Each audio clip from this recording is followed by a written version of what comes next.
네, 여러분 안녕하세요. 논술과 교사 오재혁입니다. 저번 시간에는 여러분들이 가장 어렵다고 했던 독서 지문 같이 한번 읽어봤고요. 물론 그거 말고도 어렵다고 한 지문들이 몇 개 있었습니다만 일단 가장 많은 수요가 있었던 것부터 제가 다뤘습니다. 오늘은 제가 생각하기에 이번 9월 평가원의 어떤 핵심이라고도 볼 수 있는 고전시가 문제를 같이 풀려고 해요. 이 문제 역시도, 이 문학 세트 역시도 법지문만큼이나 그 이상, 어떻게 보면 그 이상으로 어려웠다라는 이야기가 많았습니다. 저는 다른 것보다도 특히 첫 문제, 보통은 첫 문제가 되게 쉽게 나오는데 이번 시험 같은 경우에는 첫 문제가 거의 가장 어려웠던 것 같아요. 여러분들이 정답을 고르기보다, 확실한 정답을 고르기보다 오답을 지원하는 식으로 풀었어야 하기 때문에 그런 건데 일단 같이 읽어보면서 천천히 얘기를 나눠보도록 하죠. 오늘은 바로 좀 수업으로 들어가도록 하겠습니다. 자, 일단 가지문이 있는데요. 물론 가지문부터 읽을 필요는 없습니다만 별로 재미가 없는 지문이고 저 개인적으로는 굳이 왜 써놨나 싶은 지문이기도 해요. 그냥 보기 정도로 더 훨씬 더 짧게 쓸 수도 있고 굳이 뭐 이렇게까지 이야기를 썰을 풀어야 되나 라는 생각이 들 정도로 좀 의아한 지문이긴 합니다만 그냥 순서대로 한번 읽어보도록 할게요. 그 다음 나를 읽으면서 하는 문제로 바로 들어가겠습니다. 자, A. 문학작품의 의미가 생성되는 양상에 대해서 이제 이야기를 하려고 합니다. 근데 이게 세 가지로 나눠진대요. 첫 번째는 자기의 경험은 물론 자기 내면의 정서나 의식 등을 대상에 투영하여 외부 세계에 새로운 의미를 부여하는 경우이다 라고 했으면 여러분들 뭐 자기의 경험은 물론 자기 내면 이렇게 나와 있지만 결국에는 자기를 어떤 대상에 투영한다. 뭐 말하자면 뭐 나라고 써도 되고요. 이렇게 말해줄 수 있겠지. 이렇게 말해줄 수 있겠지. 그지? 둘째는 외부 세계의 일반적 삶의 방식이나 가치관이나 이념 등을 자기 내면으로 수용한다. 그리고 자신을 새롭게 해석한다 라고 합니다. 그럼 이렇게 보면 될 것 같아요. 나 이외의 것은 뭐예요? 대상이고 세계예요. 그죠? 나 이외는 다 여러분들 그 문학 소설 같은 거 공부할 때 뭐 내면의 갈등, 뭐 자아 안의 갈등, 자아와 세계의 갈등 이런 말 했잖아요. 나 이외의 것은 지금 다 외부 세계가 되는 겁니다. 그죠? 그래서 외부 세계 어떤 대상, 나 이외의 대상 무언가를 나의 내면으로 수용한다 라고 했습니다. 세 번째는 자기와 외부 세계를 상호적으로 대비한대. 그래가지고 양자에 대한, 나에 대한 새로운 해석도 될 수 있고요. 나 이외의 세계에 대한, 대상에 대한 새로운 해석도 될 수 있습니다. 문학적 의미 생성의 이러한 세 가지 양상은 문학 작품에서 자기와 외부 세계의 관계를 파악할 때 적용될 수 있다. 뭐 당연한 거 아닌가요? 그냥 앞에서 다 했던 얘기잖아. 이게 다 자기 혹은 나와 대상의 관계죠. 세계의 관계죠. 그죠? 그래서 첫째와 둘째의 경우 얘네 둘은 자기와 외부 세계와의 거리가 가까워지고 친화적으로 간대. 셋째의 경우에는 자기가 외부 세계를 바라보는 관점에 따라 친화적 관계가 형성되기도 하고 소원한 관계가 유지되기도 한다라고 합니다.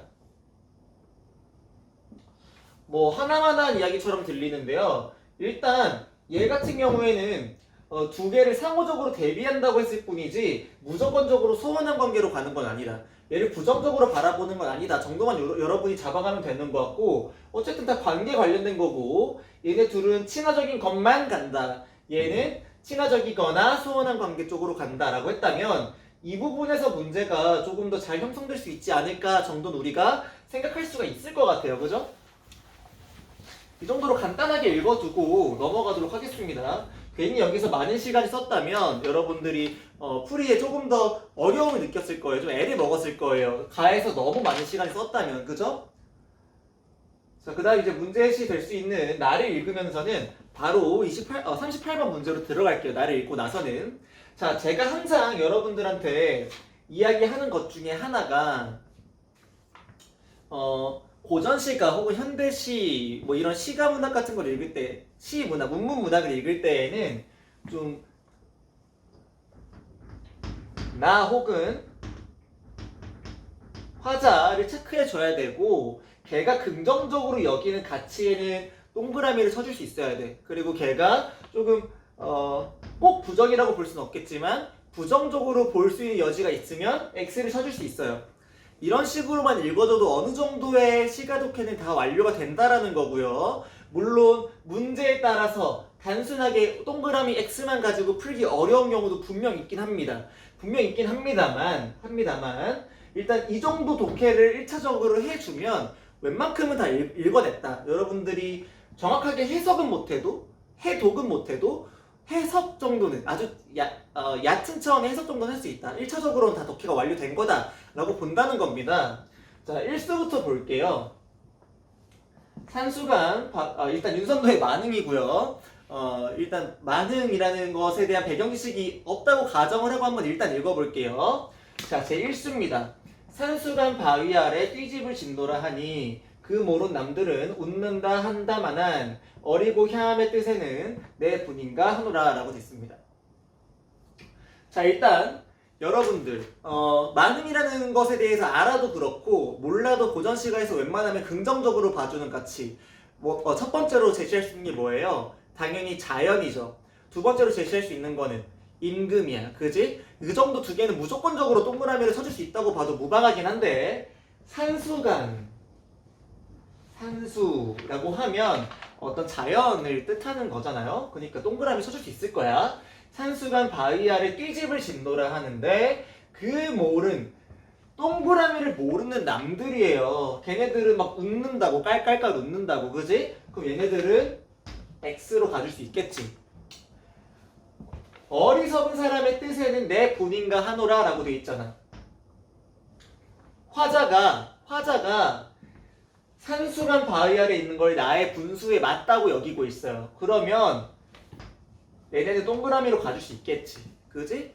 화자가 무엇을 더 긍정적으로 여기고 있는가, 그러고 살고 있는가를 봐주자는 거예요. 그죠? 자, 2수. 보리밥 풋나물을 알맞춰 먹은 후에, 이것도 되게 소박한, LA 갈비를 뜯고, 청란을 깨서 먹고 이런 게 아니잖아요. 그러니까 보리밥 풋나물 같은 경우에도 일단 긍정적인 가치로 봐줄 수도 있는데 일단 넘어가자고. 뚜렷하지 않는 거는 먹은 후에 바위끝 물가에 슬카지 노니노라.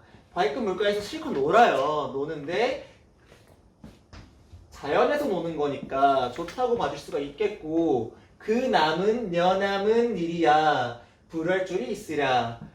그 나머지 일은요 부러워할 게 없어요. 이게 다야. 이게 다라고. 남들 신경 안 쓴다고요. 그 밖에 일은 신경 쓰지 않습니다. 부러워할 게 전혀 없어요.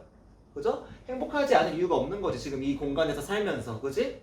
그 다음 제 3수를 볼게. 잠들고 혼자 앉아 먼 매를 바라보니. 자, 어떤 술잔을 들고, 항상 고전 시가에서 이렇게 술을 좋아합니다 양반들. 잠들고 혼자 앉아가지고요 먼 매를 바라보니. 일단 읽으면서 이런 거는 체크해줄 수 있긴 합니다. 일단 혼자 있구나 처음 읽을 때 이 정도는 체크할 수가 있고, 먼 매를 바라보는데 매는 웬만하면 좋은 가치라고. 그죠? 근데 내가 그리워하던 님이 온다고 해서 반가움이 이리하랴 라고 돼 있잖아. 자, 내가 그리워하던 님은 좋은 거야 안 좋은 거야? 자, 여러분들 이거 헷갈리면 안 되죠? 내가 그리워하던 님이 오면 반가울 거야 안 반가울 거야? 당연히 반가울 거라고. 반갑다라는 가치는 되게 좋은 거잖아요. 긍정적인 거잖아요. 그죠? 근데 님이 오는 것도 되게 반가운데요. 님이 오는 것도 되게 반가운데 그것보다 왜를 보면서 반가워하는 게 더 크다라는 얘기잖아. 그지? 그리워하던 님이 온다고 해서 반가움이 이리하랴라는 말이 그대로 문장 수준에서 독해를 하자고요. 문장 자체만 놓고 우리가 잠들고 혼자 앉아가지고 먼 매를 바라보고 있는데 그리워하던 님이 온다고 해서 반가움이 이만큼이나 될까? 라고 하는 거죠. 라면 내가 만약에 되게 삼계탕을 좋아하는 사람이야. 근데 삼계탕보다 뭘 더 좋아하냐면 짜장면을 훨씬 더 좋아해. 그러면 짜장면 먹고 있으니까 너무 맛있다, 너무 행복하다. 근데 호로록 하고 있다가 삼계탕을 생각하는 거야. 삼계탕을 먹어도 맛있을 텐데 이만큼은 맛이 없을 거야 라고 생각하는 거죠. 그러면 둘 다 좋아하는 거야. 근데 짜장면이 더 좋다고. 그죠? 그 소리 하는 겁니다. 그래서 말씀도 우음도 아니어도 못내 교화하노라. 너무 좋아. 왜가 너무 좋아요. 자연이 너무 좋아요 라고 얘기하고 있는 거죠. 누고셔 삼공도곤 낫다 하더니 만승이 이만하랴 이제로 헤어든 소부 허유가 납뒀더라 아마도 님천 향응을 비길 곳이 없애라 라고 했습니다. 자, 누가 삼공보다 이게 낫다고 했어. 누군가가. 그죠? 누군가가 삼공보다 이게 낫다고 했는데 만승이 이만하겠느냐라고 얘기하고 있습니다. 자, 이걸 뭐라고 우리가 딱 정리하기는 어렵긴 합니다만 삼공과 만승 같은 경우는 여러분들이 알고 있으면 좋지. 일단 벼슬에 관련된 거잖아요. 벼슬에 관련된 거는 자연에 사는 사람 입장에서 자연에 은거하는 사람 입장, 자연 친화적인 삶을 추구하는 사람의 입장에서는 뭐에 해당하는 거야? 일단은 속세적인 가치, 세속적인 가치에 해당한다고 볼 수가 있겠죠. 굉장히 통속적이지. 얘네를 이렇게 봐줄 수도 있다고요. 물론 얘네도 뭐 싫은 건 아닐 거야. 사실 싫은 건 아닐 거예요. 싫은 건 아니겠지만 맥락상 그렇게 봐줄 수 있다라는 거예요. 맥락상. 이제로 헤어든 소부 허유가 납뒀더라. 소부 허유라는 인물들도 여러분들이 알고 있으면 좋긴 하죠. 일단 굉장히 소박한 삶 살고 자연에 은거했던 사람들이라는 거 여러분들이 알고 있으면 좋은데, 자, 여기서 우리가 무엇을 떠올릴 수가 있냐면 원래는 여기서 이렇게 해가지고 얘네가 어떤 인물인지 설명 다 풀어주곤 했어요. 그죠? 근데 이거 연계 작품이잖아요. 그걸 우리가 염두에 두는 거지. 옛날부터 그런 건 있었습니다. 고어를 그대로 내놓고 풀이를 안 줘. 왜냐면 연계 작품이니까 다 봤다고 가정하는 걸 수도 있겠죠? 그런 경우가 굉장히 많습니다. 이 정도는 배경지식으로 가져야 된다는 거를 우리가 문제를 풀면서 알 수가 있어요. 고전시가 허투루 커버하면 안 되겠다. 대충 여기 나와 있는 맥락을 다 우리가 이해할 수 있을 정도로는 미리미리 읽어둬야겠다라는 생각을 할 수가 있는 거죠. 아무튼 소부 허유는 그런 의미에서 삼공만승을 추구하는 사람과 비교했을 때 소부 허유는 동그라미에 가깝다고 볼 수가 있겠죠. 얘네가 참 야같다라고 하는데 이 야같다라는 거는 우리가 부정적인 의미로 쓸 때도 있겠지만 정말 좋은 가치를 실현했을 때 무언가 자기가 원하는 바를 잘 이뤘을 때 영리하다라는 의미로 쓰이기도 합니다. 그죠? 아마도 님천 한응을 비길 곳이 없애라 라고 했으면 이거 자연이잖아. 님천 자연이잖아요. 거기서 어떤 흥이 있다라는 거고 비길 곳이 없다라고 마무리를 하고 있는 겁니다. 그 다음 내 성이 게으르더니 하늘이 알아실샤. 내가 엄청 게으른 성품을 가지고 있다는 거를요 하늘이 알고 있어요. 인간 만사를 한 일도 아니 맡깁니다. 인간 세속적인 이미지를 가지고 있다고 보면 충분하겠죠. 다만당 다토리 없음 강산을 지키라 하시도다 라고 되어 있습니다. 우리가 문장 자체를 읽어줄 때 고전시가를 다토리 이렇게 되어 있으면요 리 같은 경우에는 사람을 나타내는 의존명사라고 봐주면 됩니다. 다툴이 같은 거지. 다툴이 같은 건데 그냥 연음해서 읽으니까 중세국어의 발음 습관상 연음해서 읽고 그걸 그대로 쓰기 때문에 도토리처럼 다토리 이런 식으로 발음이 되는 거죠. 그리고 디키라 같은 경우에도 그 옛날에는 중세국어 발음 습관상 발음상 그 당시에는 옛날에는 이런 게 지금은 국외화 돼가지고 지키라 이렇게 발음이 되는데 옛날에는 이렇게 디귿이 그대로 쓰여 있었습니다. 지키라 정도로 읽어주면 될 것 같아요. 현대어 발음으로 바꿀 때 디 같은 거는 지로 읽어주면 좋습니다. 아무튼 다만 내가 게을러가지고 하늘이 그걸 알아서 세속적인 일, 통속적인 일, 관리로서의 어떤 책무 같은 것을 맡기지 아니하고요. 다만 자연에 살면서 강산이 지키게 하셨다. 굉장히 좋다라는 얘기를 하고 있는 거겠지. 그 다음 강산이 좋다고 한들 강산이 좋긴 좋은데 내가 내 분수에 맞는 삶을 살고 있다고 했지만 이거 자체가 내가 잘나서 이렇게 누워있느냐 이렇게 쉬고 있느냐라는 말이에요. 민군 은혜를 이제 더욱 아놉니다. 민군 은혜라는 거 무조건 좋은 가치죠. 무조건 좋은 가치. 또 임금을 상징하는 이야기가 나오잖아요. 아무리 갚고자 하여도 그럴 수가 없구나 라고 이야기하고 있는 겁니다. 자, 이 정도를 읽어주면은 나 지문이 다 독해가 됩니다. 자, 38번 그대로 한번 봐볼게. 38번 나 읽은 걸 가지고 자 5번부터 봐볼까? 자, 일부러 5번부터 한번 보겠습니다. 자, 제3수에 나타난 정서적 반응이라고 하면 무조건 반가움이지. 그지? 여기 나타난 반가움이라는 거, 여기 나타난 정서적 반응은 반가움이잖아요. 당연히. 자, 이 정서적 반응이 제6수에서 감각적 표현을 통해 구체화된다. 감각적 표현이라고 하면 우리 어떤 오감 같은 걸 생각하면 됩니다. 그죠? 그런 표현이 나왔어, 안 나왔어? 안 나왔으니까 그냥 땡이에요. 확실한 오답이지? 4번. 제3수에서의 현재에 대한 긍정이 3수에서 현재에 대한 긍정 나오죠. 좋아하고 있지. 현재에 대한 긍정이 제4수에서의 역사에 대한 부정. 제4수에 어떤 예전 고전적인 인물이 나오긴 하는데 고사의 인물이 나오긴 하는데 그걸 부정하고 있나요? 전혀 아니죠. 역사에 대한 부정 이런 거 찾아볼 수 없습니다. 4번도 뒤에 있는 말 때문에 확실한 오답이 되는 거죠. 자, 3번 제2수에서 서리적 표현으로 제기된 의문이 자, 제2수에서 아마 종장을 말하는 거겠죠. 그 밖에 연함은 일이야. 그 밖에 다른 일이야. 부러워하겠느냐? 라고 얘기했습니다. 자, 서리법이 쓰였어. 자, 근데 애초에 서리법이라는 것 자체가, 서리적 표현이라는 것 자체가 수사 의문문에 해당하는 거죠. 수사 의문문이라는 게 뭐예요? 판정 의문문이나 설명 의문문과는 다르게 실제적인 의문이 나타나는 게 아니야. 그죠? 그냥 답정너 같은 거죠. 내가 말하고자 하는 바가 뚜렷하고 그걸 강조하기 위해서 말하는 거죠. 애초에 의문부터 무슨 소린지 모르겠어요. 3번 같은 경우에. 더 읽어볼까? 제5수에서 해소되었음이 영탄적 표현으로 드러난다. 애초에 의문도 없고 해소할 것도 없다고요. 해소하고 말 것도 없어. 여기서는 그냥 5수에서 무슨 영탄적 표현이라든가 2수에서 서리적 표현이라든가 어떤 표현법만 맞춰주고 그 안에 있는 내용을 다 어그러뜨린 거예요. 이런 식으로도 선지를 구성하는구나. 아, 그냥 표현법만 보면은 자칫하면 맞았다고 볼 수도 있는데 그 표현법에 담긴, 표현에 담긴 내용이나 의미가 어긋날 수도 있는 거구나 생각할 수 있겠죠. 자, 제2번. 자, 2번. 제2수에서는 구체성이 드러나는 소재로 보리밥 풋나물 정도면 제가 생각하기에는 꽤나 구체적인 소재라고 볼 수가 있을 것 같습니다.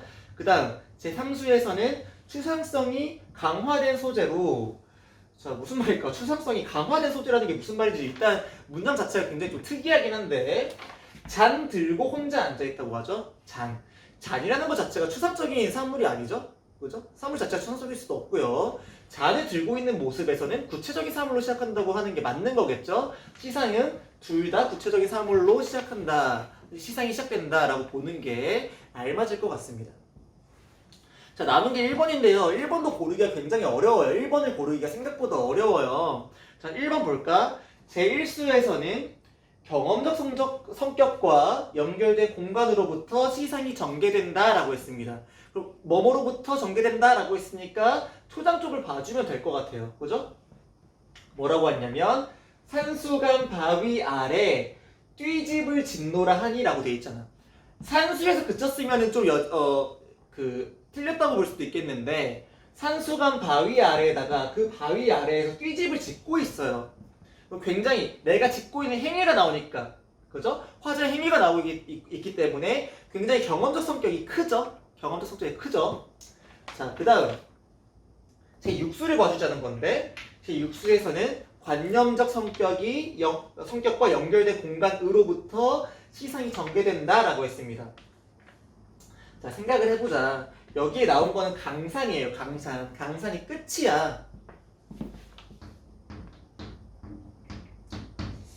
자, 여러분들 생각을 해볼까? 물론 생각하기에 따라 좀 다를 수도 있는데요.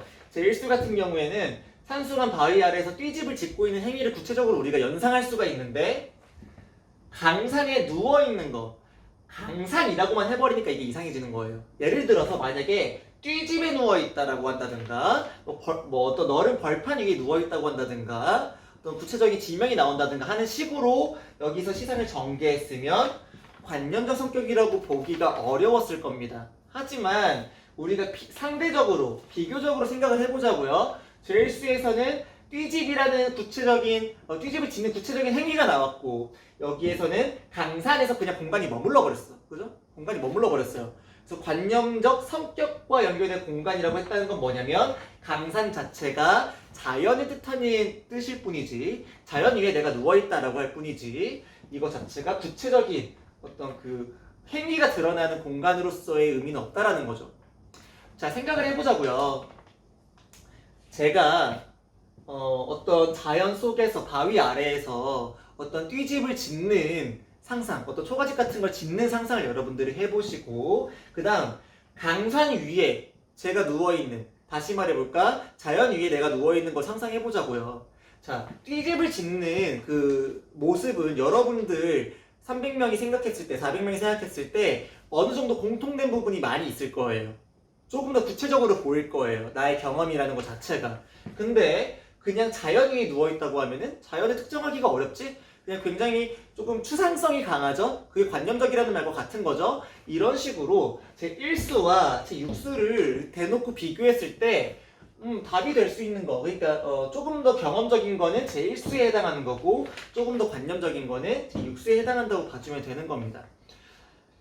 저는 개인적으로 제가 솔직히 말하자면 1번부터 읽을 때 답이 안 보였어요. 1번부터 5번까지 다 답이 잘 안 나왔어요. 근데 확실한 오답을 거르고자 해서 다시 보니까 1번은 좀 애매해지는 부분이 생기고 2번부터 5번은 다 걸러지더라고요.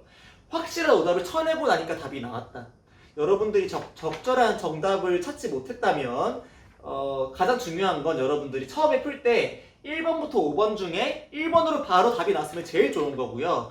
1번부터 5번까지 아예 답이 안 나왔어도 괜찮아요. 그 다음에 걸러주는 과정에서 의심의 여지가 없는 오답들을 다 걸러내면 1번이 남습니다. 그렇게 풀어줘도 괜찮다라고 저는 생각을 합니다. 자, 그 다음 39번이에요. 가를 참고하여 나를 감상한 내용으로 적절하지 않은 걸 골라달라는데 가는 별 내용 없었죠. 뭐 내가 대상이 나를 투영한다든가 대상의 어떤 무언가 외부 세계를 나에게 뭐 이제 받아들인다든가 아니면 그 둘을 대립적으로 놓고 뭐 생각을 한다든가 라고 되어 있는데 여러분 가라는 거 가의 내용을 크게 생각지 않고 정답을 한번 골라보는 연습을 한번 해보겠습니다. 자, 1번 산수관에서 살고자 하는 마음이라고 하면 여러분들은 동그라미로 갈래? X로 갈래? 당연히 동그라미로 가지 않을까? 자, 동그라미 하는 마음과 이에 공감하지 못하는 남들의 생각을 병치했으면 남들은 X로 가는 게 맞겠죠. 여러분들 이 정도 따라올 수 있지 당연히. 그 다음 화자와 남들 사이라고 하면 화자는 동그라미로 가고 남들은 X로 가주면 되잖아요. 걔네들 사이에 거리 드러나고 거리 드러난다. 다시 말하면 동그라미와 X 사이에 소원한 관계라고 해줘도 전혀 무리가 없죠. 상통하는 관계 절대 아니잖아. 그지? 2번 바위끝 물가에서 즐거움을 누리는 삶은 당연히 동그라미고 연암은 일, 세상 일 이런 거는 다 X가 될 거잖아.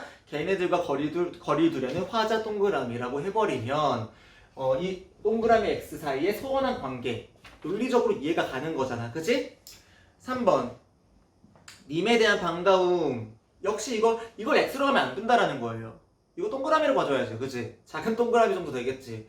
반가움보다 더한 감흥을 불러일으키는 외의 의미를 부각하여 화자와 님 사이의 거리가 드러남으로써 자기와 외부 세계 사이의 소원한 관계가 유지된다.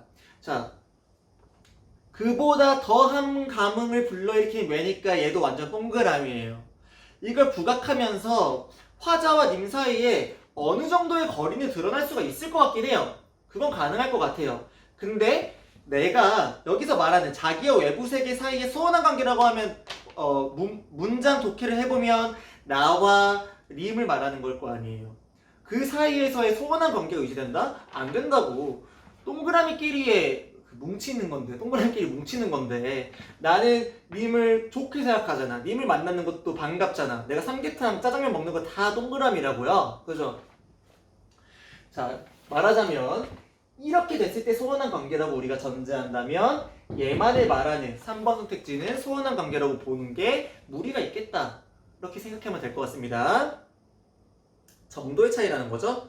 반가운 외부 세계 두 가지 외부 세계의 두 가지 사례를 제시하고 둘 다 반가운 거다 라고 얘기해 준 겁니다. 정도의 차이는 있다. 이 정도. 4번 님천 동그라미. 그래서 화자와 님천 사이에 가까워진다. 동그라미와 동그라미 친화적 관계 무조건이지.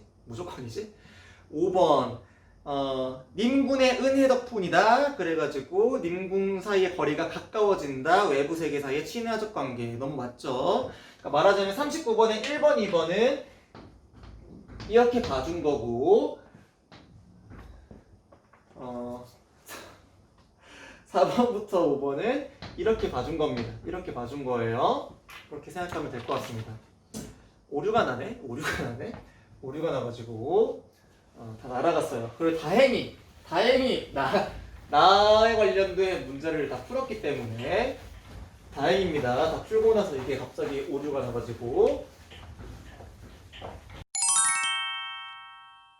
다를 한번 읽어볼게요. 39번까지 풀었으니까. 자, 다는 굉장히 평가원이 정말 신기한 지점이에요. 어떻게 이렇게 문제로 내기 좋은, 거의 문제로 내라고 만들어 놓은 듯한 지문을 찾았을까라는 생각이 듭니다. 신경 끄시고요, 이거는.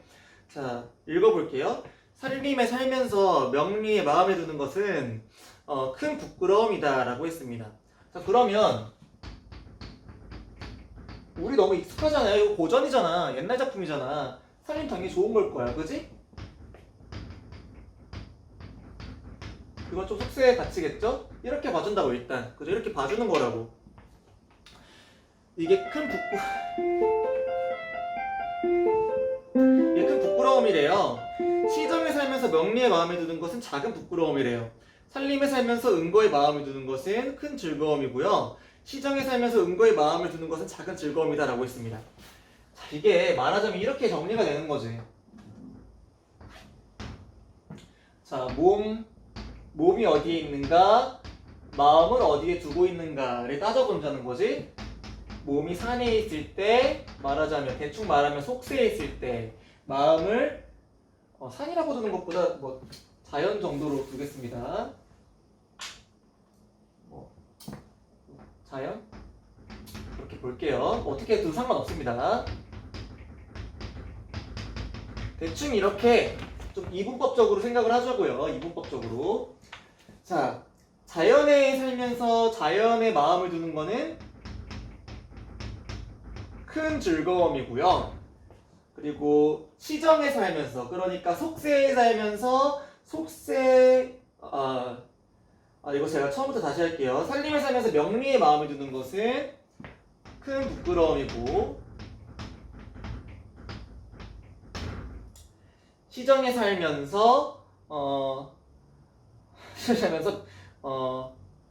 마음을 자연에 두는 것은 헷갈리네요. 속세에 살면서, 그러니까 시정에 살면서 명리에 마음을 두는 것은 작은 부끄러움이다. 얘는 작은 즐거움이 될 겁니다. 작은 즐거움이 될 겁니다. 자, 작은 즐거움이든 큰 즐거움이든 나에게는 그것이 다 즐거움이고요. 작은 거든 큰 거든 간에 다 부끄러움이에요. 그런데 세모해주고요.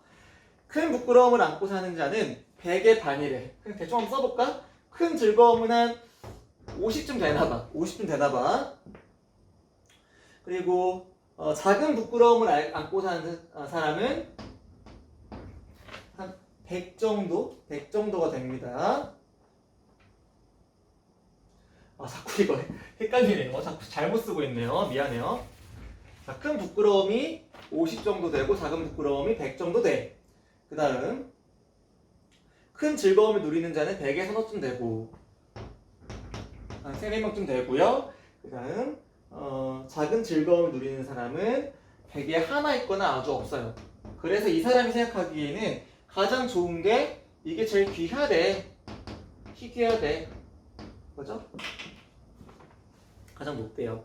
나는 시정에 살면서 자연의 은거에 마음을 두는 사람이니, 그렇다면 작은 즐거움을 가장 높은 것으로 말한 나의 이 말은 대부분의 사람들과는 거리가 먼 물정 모르는 소리일지도 모른다라고 했습니다.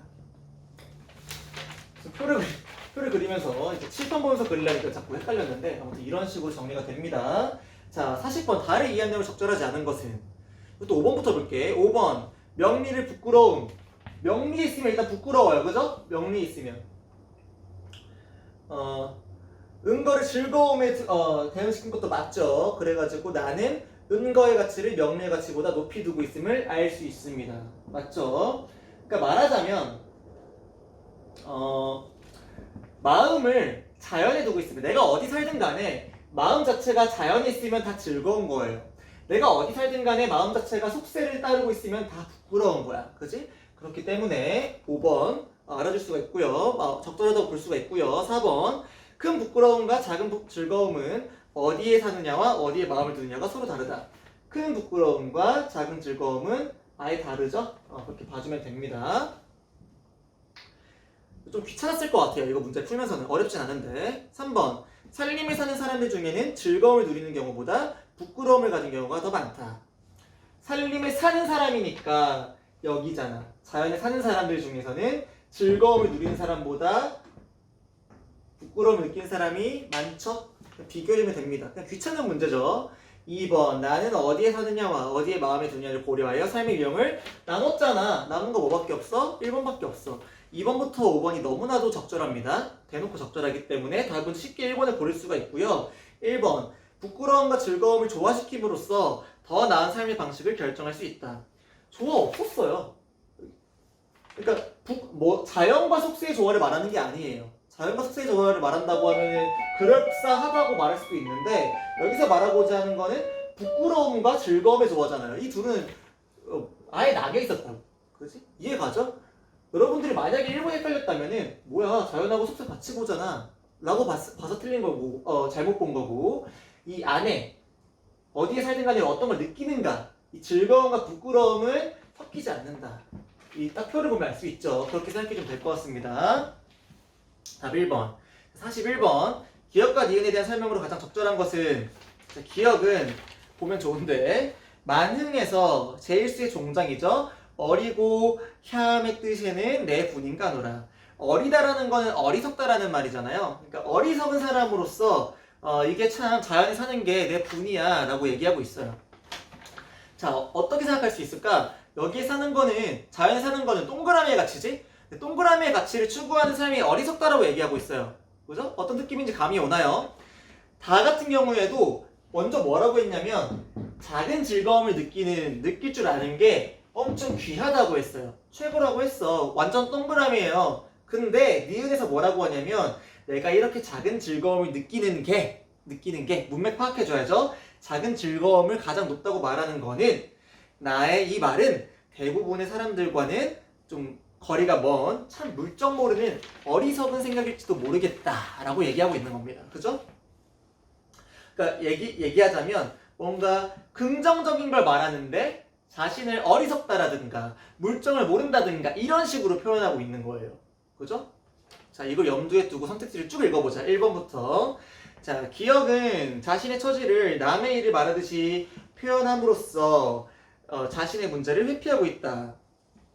자, 기억 앞쪽은 제가 생각하기에 어리고 하얌의 뜻에는 이라고 했으니까 어리석은 사람으로서 생각하기에는 이라고 했으니까 뭔가 남의 일처럼 말한다고 볼 수도 있어요. 그럴 여지도 생겨요. 근데 뒤에서 확실하게 걸러지잖아. 자신의 문제를 회피하고 있다고. 무슨 말입니까? 걸러줘야죠. 2번 니은은 자신의 행동을 냉철하게 성찰함으로써 자신의 과오를 인정하고 있다. 무슨 말입니까? 전혀 상관이 없죠. 1, 2번은 찍었으면 안 됩니다, 여러분. 3번 기억은 니은과 달리 라고 했으면 일단 기억만 한번 따져보자. 자신의 처지를 자문자답의 형식으로. 무슨 말입니까? 아니죠. 기억만 따져도 어리고 하얌의 뜻에는 내분인가 노라. 네, 무슨 말인지 모르겠습니다. 네, 그냥 말이 안 되죠. 자문자다. 그냥 지워졌어야 돼요. 3번도 그냥 지워졌으면 좋을 것 같고요. 4번 니은이 기억과 달리 자신의 생각을 남의 말을 인용하여 표현함으로써 자신의 신념을 객관하고 있다. 인용 언제 했냐고. 인용 언제 했냐고. 자, 답 5번입니다. 41번은 비교적 쉽게 풀었을 거란 생각은 합니다만 기억과 니은은 모두 자신이 말하고자 하는 바를 우회하여 표현했다. 긍정적인 걸 말할 건데 내가 참 어리석어. 뭔가 부정적인 듯한 뉘앙스를 풍기면서 자신의 어떤 만족감, 자부심 이런 걸 드러냈다라고 해줄 수 있겠죠? 답은 5번입니다. 그냥 내가 너무 좋은 삶을 잘 살고 있어. 나 너무 최고야. 인생의 진리야. 이렇게 말했으면 상관없는데, 그지? 자, 42번 A를 바탕으로 나, 다를 이해한 것으로 적절하지 않은 것은 A는 가였어요. 문학작품의 의미가 생성되는 양상이었고 내가 대상에게 나의 감정을 투영하느냐 외부 세계를 나한테 그대로 받아들이느냐, 아니면 그걸 이렇게 양립해가지고 새로운 해석을 해내느냐, 이런 거였는데, 사실 너무 당연한 말이라서 저는 잘 신경 쓰지 않았습니다. 42번. 1번. 나에서 무정물인 대상에 대해 호감을 표현하잖아요. 무정물이라는 거는 일단 인간 이외의 것들을 말하는 건데, 호감을 표현했잖아요. 자연적인 것들에 자신의 정서를 대상에 투영한 것이다. 그러니까 이런 문제가 나올 때 뭐 나눠서 생각할 필요가 있겠죠. 무정물인 대상에 대해 호감을 표현했느냐, 그것이 정서를 대상에 투영한 것이냐. 근데 뒤에 있는 말은 너무나도 일반적이에요. 사실상 A가 없어도, 가가 없어도 이렇게 말해도 괜찮습니다. 그죠? 가가 제시가 되지 않아도 이거는 가능한 선지라고요. 그죠? 적절합니다. 2번. 다에서 자연의 의미를 부여하는 것은 자신의 생각을 대상에 투영하여 세계를 해석하는 것이다. 1번, 2번 거의 똑같은 소리 하는 거 아니에요? 그죠? 1번, 2번은 인간 이외의 어떤 세계, 대상, 자연의 의미라는 것도 그냥 대상의 의미를 부여한다라고 봐주면 되는 거잖아요. 어차피 나와 다 모두 대상은 뭐였어? 외부 세계는 뭐였어? 다 자연이었잖아. 그러니까 그냥 의미 부여하는 거고 대상에 호감 표현하는 거고 다 나를 대상에 투여하는 거, 나의 감정으로서 대상을 해석하는 거가 되는 거죠. 그죠? 3번. 다에서 삶의 방식을 상대적 기준에 따라 나누어 평가한 것은, 상대적 기준에 따라서 나누어서 평가했어요. 삶의 방식을 자신의 가치관과 세상 사람들의 생각을 비교하여 나는 여기 있었고, 아까 이거 41번에 5번하고도 좀 연결되는 거 아닙니까? 41번에 니은, 나의 이 말은 대부분의 사람들과는 생각이 좀 차이가 있다 라고 얘기했잖아요. 그런 것도 우리가 고려해봤을 때 상대적 기준으로 나누어 평가했다. 상대적으로 나눠서 평가한 것은 세상 사람들과 자신을 비교한 거고, 그리고 세계의 의미를 새롭게 파악한 것이다 라고 봐줄 수가 있겠죠. 자, 제가 생각하기에 어려웠다면 3번이 좀 어려웠을 수도 있을 것 같습니다. 근데 앞에서 상대적 기준 이런 말 나왔고 뒤에서 비교한다 이런 말 나오잖아요. 묶일 수 있는 단어라는 생각이 들고요. 그죠? 뭐 굳이 가로 가서 가에 있는 내용을 토대로 이해를 해보자면, 자기와 외부 세계를 상호적으로 대비하고 있다. 그래서 양자에 대한 새로운 해석을 통해 의미를 생성한다. 어떤 것이 가치 있는 삶인가에 관한 의미를 해석한다고 볼 수도 있겠고요. 그죠? 그렇게 생각해주면 될 것 같습니다. 그러니까 결국에는 다시 한번 말하지만 41번의 니은 부분과도 어느 정도 연관이 있는 그런 선지라는 생각이 듭니다. 4번. 나에서는 선임들의 삶의 태도를 자기 내면으로 수용하는 과정이 있었죠. 소부 허용 이런 말 나왔으니까 그 사람들 참 야같다, 잘했다, 아마도 님천하능을 비길 곳이 없다 라고 했으니까 그렇게 해석할 여지가 생길 텐데요. 뒤에 있는 거, 다에서는 대다수 사람들의 뜻을 자기 내면으로 수용한다라고 돼 있잖아. 자, 이거 여러분들 42번 문제 풀 때 제가 저번 시간에도 강조했지만 선택지끼리의 비교가 가능하다. 42번에 3번하고 42번에 4번은 다에 관해서 전혀 다른 소리 하는 거 아니니? 그죠? 3번 같은 경우에는 세상 사람들의 생각을 비교하고 있다고 했고, 그리고 그것의 근거가 되는 것 중에 하나가 나의 이런 생각은 세상 사람들과의 생각과는 거리가 멀다라는 거였잖아요. 근데 4번에서는 뭐라고 해? 대다수 사람들의 뜻을 자기 내면으로 수용한다 그러잖아요. 그죠? 그래서 수용해버린다고 하잖아. 얘네들은 지들끼리 비교되는 거예요. 그죠? 지들끼리 비교되는 거예요. 선택지끼리의 분석, 할 수 있다 없다? 있다 라는 겁니다. 이해 가죠? 자, 5번. 나에서 자기 분성을 하늘의 뜻에 연관짓고요. 내가 이렇게 게을렀는데 하늘을 이렇게 시켰다 이렇게 돼버리니까, 다해서 자기 삶의 방식을 일반적인 삶의 방식과 견준 것은 자기 삶의 가치를 새롭게 해석해서 의미를 만들어낸 것이다. 뒤에 있는 말은 너무나도 일반적이게 돼버린다고. 그치? 뒤에 있는 건 너무나도 일반적인 게 돼버리고 그 앞에 있는 내용이 중요해지는 것 같아요. 다시 한번 보면 3번하고 5번도 역시 엮이는 선택지고, 그것과 딴소리 하는 게 4번이라는 생각이 여러분들도 이제 방금은 들었을 거라는 생각이 듭니다. 수업을 따라왔다면. 자, 이 정도로 풀어주면 제가 조금 빠르게 진행하긴 했습니다만 이번 고전시가 문제풀이가 어느 정도 되지 않았나 라는 생각이 듭니다. 38번, 39번을 잘 풀어주는 게 중요했을 거란 생각이 들고요. 걔네들을 푸는 근거를 어떻게 도출했는지 여러분들이 이 수업을 통해서 어느 정도 이해를 했다면 만족스러운 수업이었다고 여길 수가 있을 것 같습니다. 자, 오늘의 출석 과제는요. 오늘의 출석 과제는 앞으로 국어 공부할 때 어떤 부분을 집중해서 공부할지를 그냥 여러분들이 적어주세요. 사실 그런 거 없기도 합니다. 전체 다 할 거면 전체 다 하겠습니다. 열심히 하겠습니다. 적어주면 되는 거예요. 그냥 앞으로 국어 공부에 임하는 어떤 다짐, 포부 같은 거 여러분들이 적어주면 되겠습니다. 자, 여기까지 간단하게 풀이를 마쳤습니다. 감사합니다.